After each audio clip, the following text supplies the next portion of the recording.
സഖാവ് PT. റഹീമും K T. ജലീലുമടക്കം അധികാരത്തിന്റെ അപ്പം തേടി നടന്ന രാഷ്ട്രീയ കുലംകുത്തികൾ തലകുത്തി വീണൊരു തെരഞ്ഞെടുപ്പ്. രാഷ്ട്രീയത്തിന്റെ ബാലപാഠങ്ങൾ പഠിപ്പിച്ച പാർട്ടിയെ പിന്നിൽ നിന്ന് കുത്തിയും കള്ളം പ്രചരിപ്പിച്ചും കൊള്ളിവെച്ചും ജീവിതം ചിലവഴിച്ചവർ പരാജയത്തിന്റെ വേദനയിൽ ചേർന്നു നിൽക്കാൻ ഒരു പാർട്ടി പോലുമില്ലാതെ അലയുന്നത് രാഷ്ട്രീയ കേരളം കാണുകയാണ്.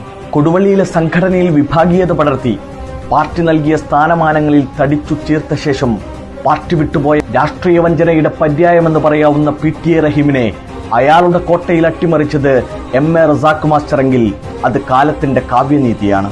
അധികാരത്തിന്റെ അപ്പം തേടിപ്പോയ സഖാവ് റഹീമിന്റെയും പാർട്ടിയുടെയും രാഷ്ട്രീയ ഉന്മൂലനമാണ് ഈ തെരഞ്ഞെടുപ്പ് നൽകുന്ന പാഠം. തദ്ദേശ തെരഞ്ഞെടുപ്പിൽ അവരുടെ രണ്ടാം നിരയെ മുഴുവൻ ജനങ്ങൾ വീട്ടിലിരുത്തി. ഈ നിയമസഭാ തെരഞ്ഞെടുപ്പിൽ എം.എ. റസാഖ് മാസ്റ്റർ തിളക്കമാർന്ന വിജയം നേടിയതോടെ തലമുതിർന്ന നേതാവും വീട്ടിലേക്ക് ഒതുങ്ങുകയാണ്. ഇനി അധികാരമില്ല, വിളിക്കാനൊരു രണ്ടാം തലമുറ നേതാക്കളുമില്ല, പിടിക്കാനൊരു പതാകയോ വിളിക്കാനൊരു മുദ്രാവാക്യമോ ഇല്ല.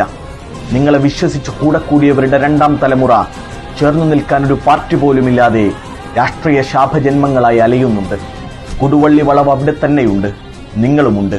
നിങ്ങളുടെ കഴുത്തിൽ രാഷ്ട്രീയ വഞ്ചകൻ എന്നൊരു പേരുമുണ്ട്.